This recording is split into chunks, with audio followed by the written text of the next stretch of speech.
Hi everyone, welcome to Navneet IS Academy. So today we are going to cover the current affairs from December 2021. तो आज का हमारा topic रहेगा science and technology, right? तो science and technology के कुछ important current affairs जो हैं फ्रॉम द दिसंबर 2021 उन्हें हम यहाँ पे कवर करने वाले हैं। तो इससे पहले जो मैं आपको बता दूं कि ये जो है मेरे टेलीग्राम चैनल का लिंक है, इस पे आपको daily news articles to read जो है the Hindu and Indian Express के उसकी इंफॉर्मेशन मिलेगी। लिंक इसका जो है वो नीचे मैं डिस्क्रिप्शन बॉक्स में भी दे चुकी हूँ, डायरेक्टली वहां पे जाके आप इसे फॉलो कर सकते हो। So let's start the topic. तो सबसे पहला जो हमारा टॉपिक है it is related to the hypersonic weapons, right, जो कि काफी ज्यादा इंपॉर्टेंट है आपके लिए। तो प्रीलिम्स पॉइंट ऑफ व्यू से जो है ये बहुत ज्यादा इंपॉर्टेंट है। तो अभी रिसेंटली जो है यूएसए ने जो है ऐसा बोला है डैट कि चाइना जो है वो हाइपरसोनिक वेपन्स को जो है अब यूज करना स्टार्ट कर चुका है, जिसकी वजह से जो है ना उस रीजन में जो है टेंशन बहुत ज्यादा बढ़ चुकी है। एंड यूएसए ने जो है ये वो भी ली है डेट कि वो जो है एक तरह से जो पोटेंशियल थ्रेट्स है जो कि चाइना के द्वारा जो है क्रिएट किए जा रहे हैं उसे मेंटेन करने की भी वो कोशिश करेगा। तो चाइना जो है उसकी जो मिलिट्री पावर है वो बढ़ती जा रही है, जिसकी वजह से जो अमेरिका का प्रीडोमिनेंस था ना एशिया में, राइट, वो उसकी वो थोड़ा सा एक तरह से लाइट होता जा रहा है। एंड वाशिंगटन ने जो है वहां पे थोड़ा सा अनईज पैदा हुआ है। So China's efforts to accelerate its military capabilities were highlighted by its July test of hypersonic weapon. तो चाइना ने जो है ना यहाँ पे एक तरह से एफर्ट किया था अपनी मिलिट्री कैपेबिलिटी को इंक्रीज करने के लिए। तो लोगों को पता चला था वहां पे, यूएसए को पता चला था कि जब यहाँ पे चाइना ने जुलाई में अपने हाइपरसोनिक वेपन का टेस्ट किया था, तो तभी से जो है ना थोड़ा सा वहां पे एक हम बोल सकते हैं कि यूएसए को जो है पता चल चुका है कि चाइना जो है वो अपनी कैपेबिलिटी को बढ़ाता जा रहा है। एंड वो जो है हाइपरसोनिक वेपन्स जो हैं जो कि बहुत ज्यादा फास्ट हैं, राइट, उसे जो है एक तरह से वो टेस्ट कर रहा है। एंड ये जो हाइपरसोनिक वेपन है these are capable of partially orbiting the earth before re-entering the atmosphere and gliding on a maneuverable path to its target। तो ये जो हाइपरसोनिक वेपन्स होते हैं ना, इसकी डायरेक्शंस जो है वो कभी भी किसी भी जगह पे बैठ के जो है ना उसे चेंज किया जा सकता है। सपोज यहाँ पे चाइना में वो बैठी हैं तो वो जो है हमला कर सकती है इन हाइपरसोनिक वेपन्स के थ्रू किसी भी जगह पे। पहले तो टारगेट जो है वो सेट कर दिया है यहाँ पे, बट इसका टारगेट जो है वो चेंज किया जा सकता है। जैसे बैलिस्टिक होती है मिसाइल्स, राइट, उससे जो है एक वो फिक्स टारगेट पे जो है वो जाती हैं, उसका जो पाथ है वो चेंज नहीं किया जा सकता है। तो ये मैन्यूवरेबल पाथ पे जो है ये जाती हैं। मैन्यूवरेबल मीन जो है इसका जो एक तरह से जो टारगेट होता है वो चेंज भी किया जा सकता है, जिसे जो है दूर बैठे जो है इसे एक तरह से उसका पाथ वगैरह जो है वो सारा चेंज किया जा सकता है। सो एक्सपर्ट्स जो है ये बोलते हैं that the weapon system is clearly designed with the purpose of evading US missile defence. तो एक्सपर्ट्स जो है ना यहाँ पे यूएसए के वो ये बोल रहे हैं कि ये जो वेपन सिस्टम है ना वो क्लियरली इसी की वजह से जो है डिजाइन किया गया है कि वो यूएसए का मिसाइल डिफेंस है ना उसे वो इवेड कर सके। बट ऑल्दो चाइना जो है ये बोल रहा है डैड कि वो जो है उन्होंने अपना एक रीयूजेबल स्पेस व्हीकल था ना उसे जो है टेस्ट किया है and it was not a missile, कि ये मिसाइल नहीं है। बट यूएसए जो है वो चाइना के ऊपर विश्वास नहीं कर सकता है। तो अब हाइपरसोनिक स्पीड्स के बारे में जो है देख लेते हैं कि हाइपरसोनिक जो स्पीड्स होती है वो क्या होती हैं। तो हाइपरसोनिक जो स्पीड्स होती हैं दीज आर 5 और more times the speed of sound, right. Sound की जो स्पीड होती है it is too much fast, right, बहुत ज्यादा फास्ट होती है। तो साउंड की स्पीड से भी जो है ये 5 गुना तेज होती है इसकी स्पीड इन हाइपरसोनिक जो मिसाइल्स होती हैं, राइट। तो हाइपरसोनिक वेपन्स अब क्या होते हैं, ये जो है मैन्यूरेबल वेपन्स होते हैं। मैं आपको बता चुकी हूँ मैन्यूरेबल वेपन्स ये होते हैं कि जिन्हें किसी भी जगह पे बैठ के जो है ना कंट्रोल किया जा सकता है। सपोज पहले इस मिसाइल का एक टारगेट जो है वो फिक्स कर दिया गया है, बट बाद में जो है इसका जो टारगेट है वो चेंज भी किया जा सकता है। ओके तो मैक 5 जो है इसकी स्पीड है that is 5 times the speed of sound. Sound की स्पीड से ये 5 गुना ताजा है, मीन ज्यादा है। सो बैलिस्टिक मिसाइल्स दो मच फास्टर, हाउएवर जो बैलिस्टिक मिसाइल्स होती हैं बहुत ज्यादा फास्टर होती हैं, बट जो है ना वो फिक्स ट्राजेक्टरी की तरफ जाती हैं, मीन फिक्स्ड पाथ की तरफ जाती हैं and travel outside the atmosphere to reenter only near impact, right. तो एटमॉस्फेयर के बाहर अंदर जो है वो जाती हैं एंड फिक्स ट्राजेक्टरी की तरफ जाके ये गिर जाती हैं। ऑन द कॉन्ट्रेरी जो हाइपरसोनिक वेपन्स होती हैं they travel with in the atmosphere and can manoeuvre Midway. तो ये जो है एटमॉस्फेयर की विधि में जो है वो एक तरह से ट्रेवल कर सकती है एटमॉस्फेयर के बीच में ही, राइट। तो जो बैलिस्टिक मिसाइल होती है वो एटमॉस्फेयर के बाहर जो है वो एक तरह से ट्रेवल करती हैं, बट हाइपरसोनिक वेपन्स जो है ये एटमॉस्फेयर के अंदर ही जो है ट्रेवल कर सकती हैं एंड इसे मिडवे ही जो है मैन्यूवर किया जा सकता है।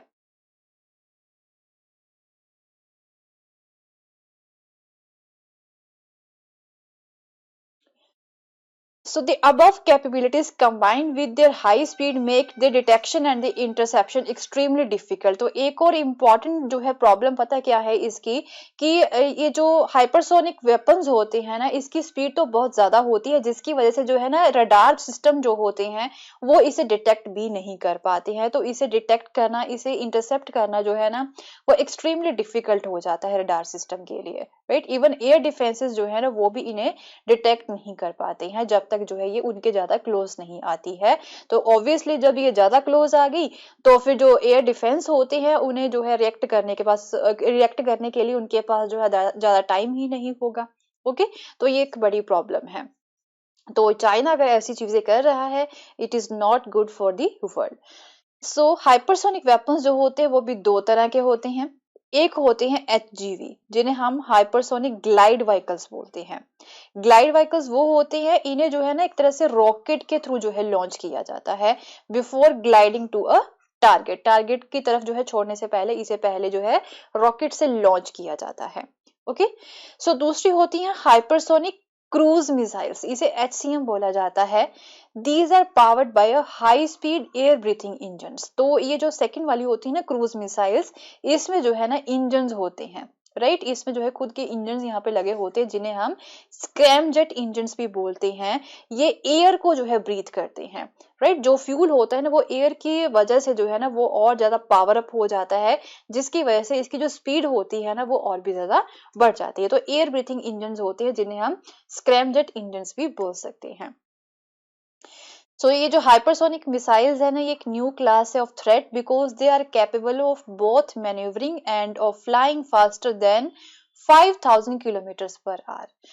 पर आर जो है ये 5000 किलोमीटर से ज्यादा जो है ये तेज फ्लाई कर सकती हैं, which would enable such missiles to penetrate most missile defenses and to further compress the timelines of response by a nation under attack, right। तो इतना फास्ट जो है ये अटैक करती हैं कि जिस नेशन के ऊपर जो है ये अटैक करेंगी वो नेशन के पास जो है ज्यादा टाइम ही नहीं होगा रिस्पॉन्स देने के लिए।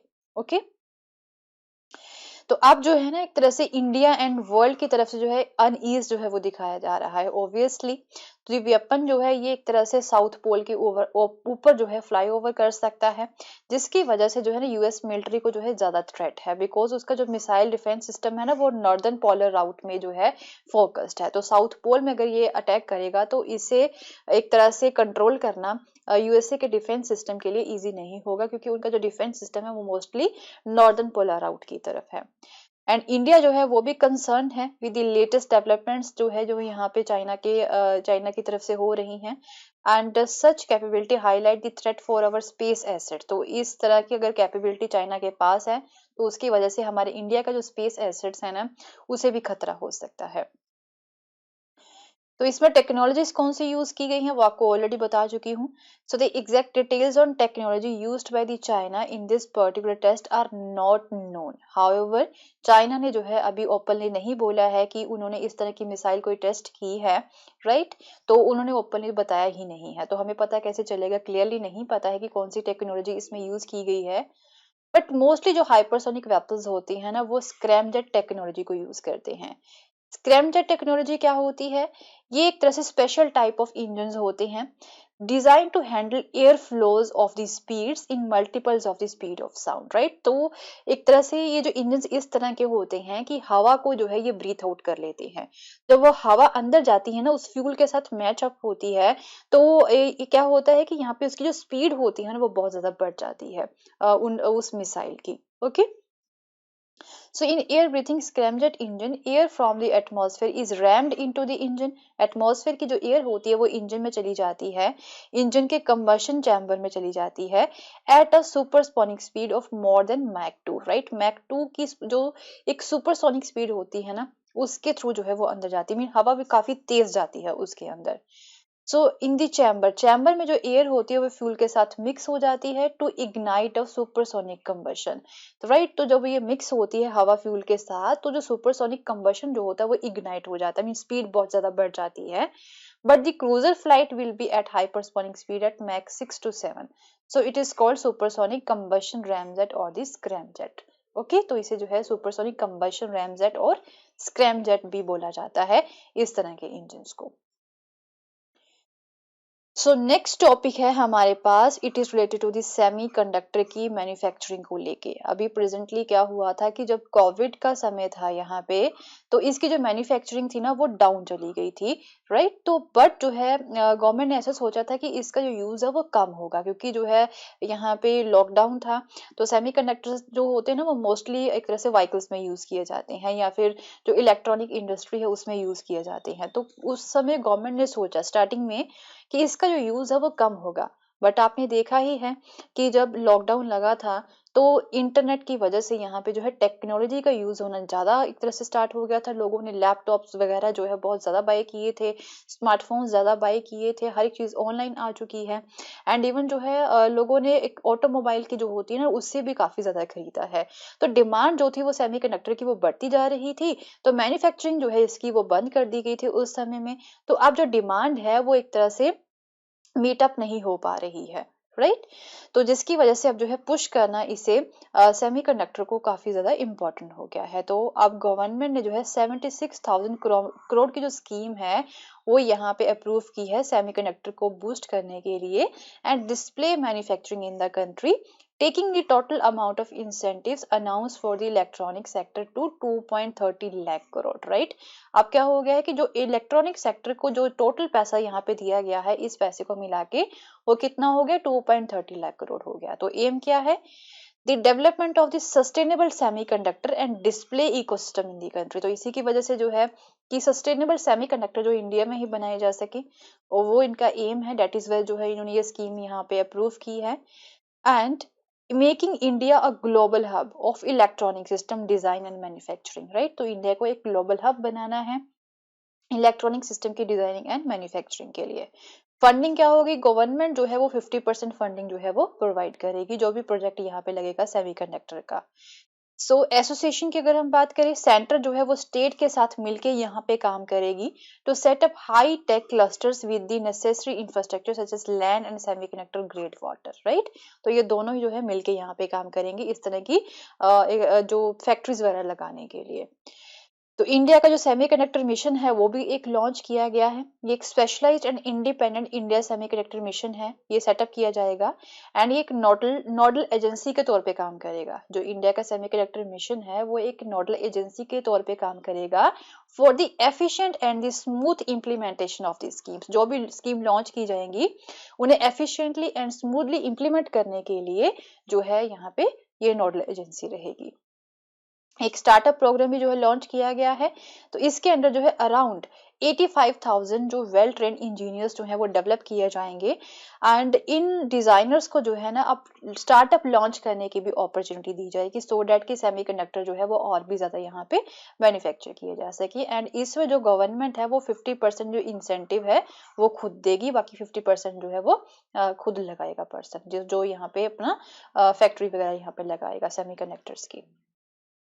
सिग्निफिकेंस क्या है इस सेक्टर का, ऑब्वियसली सेमीकंडक्टर चिप्स जो होते हैं वो पावर ट्रेन में यूज होते हैं, जैसे सेफ्टी सिस्टम में यूज होते हैं, ड्राइवर असिस्टेंट सिस्टम जो होते हैं उसमें यूज होते हैं, एंड ऑटोमोबाइल सेक्टर में यूज होते हैं, पैसेंजर व्हीकल में बहुत ज्यादा यूज होते हैं। And the move to electric vehicle has led to increase demand of chips, right. जो अब हमने यहाँ पे देखा कि अभी इलेक्ट्रिक व्हीकल्स जो है ना गवर्नमेंट उसकी तरफ भी ज्यादा फोकस कर रही है। तो उसकी वजह से भी जो है ना अब इन चिप्स की जो डिमांड है वो बहुत ज्यादा बढ़ गई है। जितने भी इलेक्ट्रॉनिक डिवाइसेस होते हैं ना, चाहे कोई व्हीकल्स हो, उसमें सेमीकंडक्टर का यूज किया जाता है। सो अब सेमीकंडक्टर चिप्स की जो एक तरह से सप्लाई है वो स्लो हो चुकी है, तो जिसकी वजह से जो प्रोडक्शन है ऑटोमोबाइल सेक्टर की वो काफी ज्यादा एडवर्सली इम्पैक्ट भी हुई है। स्लो क्यों हुई थी वो आपको बता ही चुकी हूँ। तो स्ट्रेटेजिक सिग्निफिकेंस क्या है इसकी, तो इसमें क्या होगा कि जो पॉलिटिकल सिनेरियो है, की to security of critical information infrastructure. तो ऑब्वियसली जो एक क्रिटिकल इंफॉर्मेशन है हमारी यहाँ पे लोगों की, जो उसे स्टोर करने के लिए एक अच्छा इंफ्रास्ट्रक्चर यहाँ पे बनाना, अभी जो प्रेजेंटली जो भी ग्लोबल सिनेरियो यहाँ पे चल रहा है उसके अंडर जो है ना हमारे इंडिया में जो भी हमारी क्रिटिकल इंफॉर्मेशन है उसे स्टोर करने के लिए इंफ्रास्ट्रक्चर बनाना वो ज्यादा इम्पोर्टेंट है। तो दूसरा, डिजिटल सॉवरेनिटी जो है इंडिया की वो इंश्योर करनी है, एंड जिसकी वजह से जो इंडिया में इनोवेशन जो होगा या फिर जो डोमेस्टिक कैपेसिटी होगी वो यहाँ पे हो पाएगी। जॉब क्रिएशन होगी, ऑब्वियसली लोगों को एक तरह से एम्प्लॉयमेंट मिलेगी जब ज्यादा से ज्यादा जो है यहाँ की फैक्ट्रीज जो है वो सेटअप की जाएंगी इंडिया में ही। And potential for India, so electronics manufacturing in the country had increased to $75 billion over the past 7 years and was expected to reach $300 billion in the next 6 years। तो यहाँ पे जो है इलेक्ट्रॉनिक की जो मैन्युफैक्चरिंग है ना उसकी पोटेंशियल इंडिया में है, वो बढ़ती जा रही है ये वाली इंडस्ट्री जो है। तो ये भी एक इम्पॉर्टेंट है, डेट इज वाई जो है इसे सपोर्ट करना काफी ज्यादा इम्पॉर्टेंट है। एंड अगर यहाँ पे जो है इस तरह की फैक्ट्री सेटअप की जाएंगी तो एफडीआई जो होती है, फॉरेन डायरेक्ट इन्वेस्टमेंट जो होती है ना वो भी बढ़ जाएगी। ओके, सो नेक्स्ट हो गया आपका जेम्स वेब स्पेस टेलीस्कोप।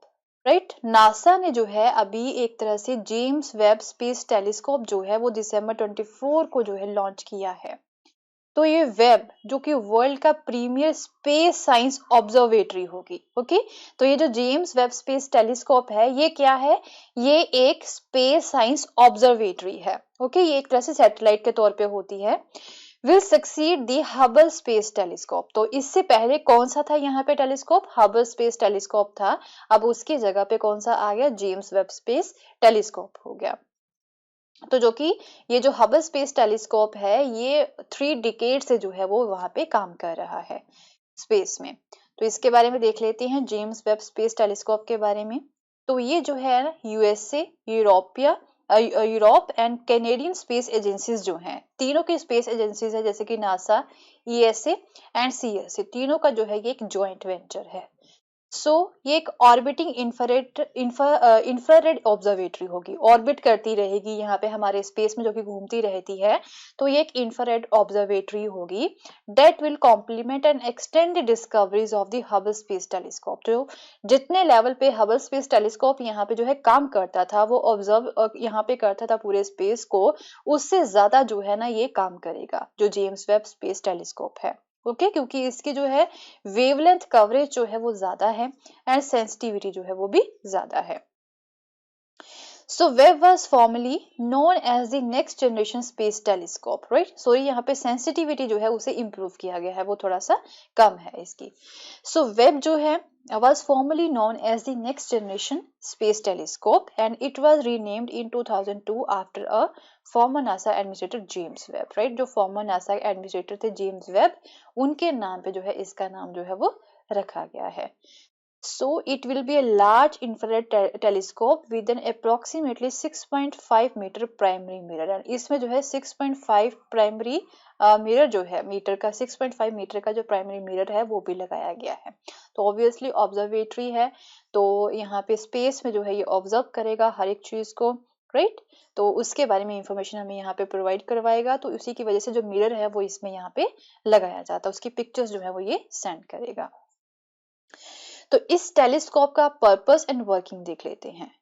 तो ये जो टेलीस्कोप है ना, ये जो कॉस्मोस होते हैं यहाँ पे हमारा जो सूर्य मंडल होता है ना उसमें जो है ये डीपली राइट लुक आफ्टर करेगा, वहां की जो इंफॉर्मेशन है वो हमें इस मिरर के थ्रू जो है वो प्रोवाइड करवाएगा ऑर्बिट करते हुए वहां पे, and thus further back in time than is possible with the Hubble, and जो है ये एक तरह से काफी फास्टली जो है ये वापस भी आ जाएगा उस सौर मंडल से। Okay, it will do this with a much big mirror, इसका जो मिरर है वो काफी बड़ा लगाया गया है, 6.5 मीटर का जो है लगाया गया है, पहले में यहाँ पे जस्ट 2.4 मीटर का था।